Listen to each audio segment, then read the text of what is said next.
ईश्वरी एक बड़े जमींदार का बेटा था और मैं एक गरीब क्लर्क का, जिसके पास मेहनत मजदूरी के सिवा और कोई जायदाद ना थी। हम दोनों के बीच अक्सर बहस होती रहती थी। मैं जमींदार की बुराई करता, उन्हें हिंसक, पशु और गरीबों का खून चूसने वाली जोंक कहता। ईश्वरी जमींदारों का पक्ष लेता, पर उसकी बात हमेशा थोड़ी कमजोर पड़ती थी क्योंकि उसके पास उनके हक में कोई मजबूत दलील होती ही नहीं। उसका कहना होता, सभी मनुष्य बराबर नहीं होते, छोटे बड़े हमेशा रहेंगे। लेकिन ये एक लाचार दलील थी।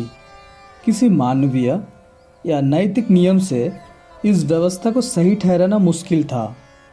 बहस के दौरान मैं गुस्सा भी हो जाता और तेज बोल देता, लेकिन ईश्वरी हार कर भी मुस्कुरा रहता। मैंने उसे कभी गर्म होते नहीं देखा, शायद इसलिए क्योंकि वो खुद समझता था कि उसका पक्ष कमजोर है।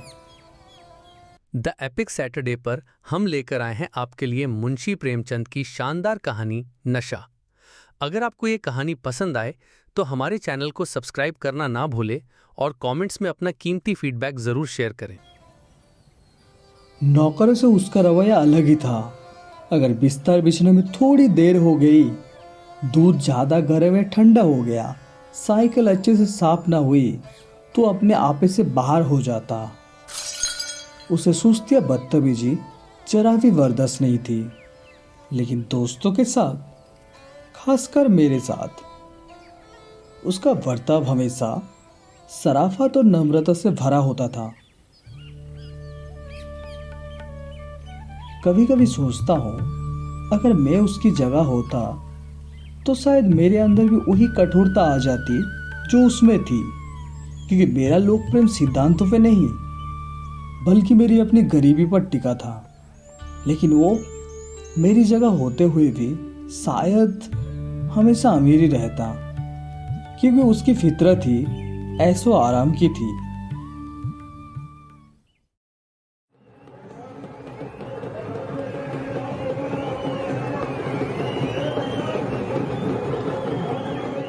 इस बार दशहरा की छुट्टियों में मैंने तय किया कि मैं घर नहीं जाऊंगा।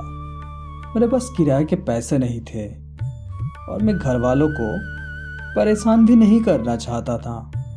उनकी हैसियत से ज़्यादा ही वो मुझे देते थे। ऊपर से एग्ज़ाम भी नज़दीक था। बोर्डिंग हाउस में अकेला भूत की तरह पड़े रहना भी मन को अच्छा नहीं लगता था। इसी बीच ईश्वरी ने मुझे अपने घर चलने का निमंत्रण दिया। मैं तुरंत मान गया। सोचा उसके साथ पढ़ाई भी हो जाएगी। वो अमीर होकर भी मेहनती और जहीन है। लेकिन उसने एक चेतावनी दी। लेकिन भाई, एक बात का ध्यान रखना, वहां अगर तुमने जमींदारों की निंदा की तो मामला बिगड़ जाएगा। मेरे घर वालों को ये बहुत बुरा लगेगा। उनका मानना है कि गरीब किसान सिर्फ उनकी सेवा के लिए पैदा हुए हैं, और सच तो ये है कि किसान भी यही सोचते हैं। अगर उन्हें ये समझ आ गया कि जमींदार और असामी में कोई असली फर्क नहीं है, तो जमींदारी का अस्तित्व ही समाप्त हो जाएगा। तुम्हें क्या लगता है, क्या मैं वहां जाके बदल जाऊंगा? शायद हाँ। और ईश्वरी ने बात वही छोड़ दी। रात को गाड़ी थी 9 बजे। हम दोनों शाम को ही स्टेशन पहुंचे और रिफ्रेशमेंट रूम में खाना खाया। खान साहब ने तुरंत पहचान लिया कि मालिक कौन है और पिछलग्गू कौन। पैसे ईश्वरी के जेब से गए, लेकिन उन्होंने पूरी खिदमत उसकी की, मेरी नहीं। ये भेदभाव मुझे बहुत चुभा।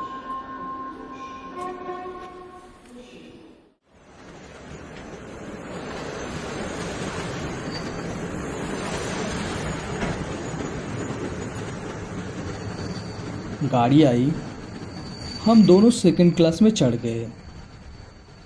खान साहब ने ईश्वरी को सलाम किया, मुझे देखा भी नहीं। सफ़र के दौरान एक मुसाफिर से बहस हो गया और वो मुझे तुच्छ नज़र से देखकर बैठ गया। मुझे इतनी शर्म आई कि शब्द नहीं।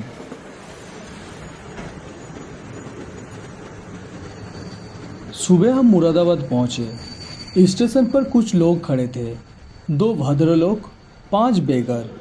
उन्होंने हमारा सामान उठाया। मुझे देखकर ऐसा लगा जैसे कह रहे हो तुम कौवा हो के हाँस के साथ कैसे। लेकिन ईश्वरी ने मेरा परिचय ऐसे दिया जैसे मैं कोई राजकुमार हूँ। और सच कहूँ तो उसके झूठ को सबने मान भी लिया। मुझे हुजूर कहने लगे।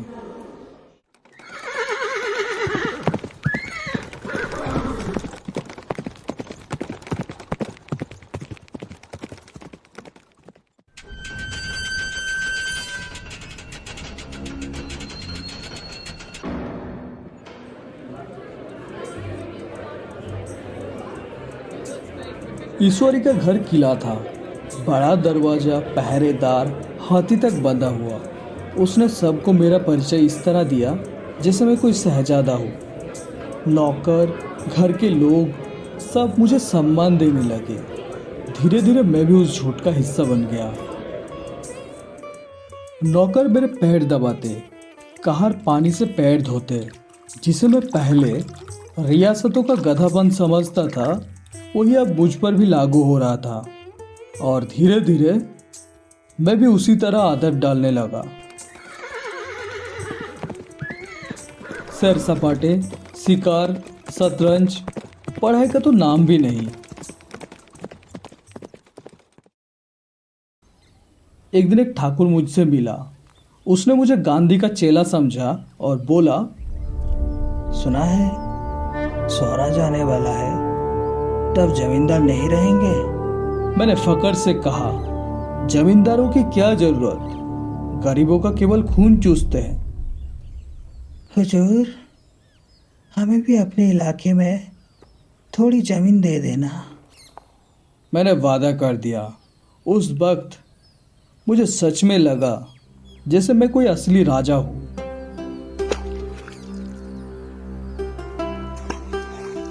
छुट्टियां यूं ही कट गई और आखिर वापस लौटने का दिन आया।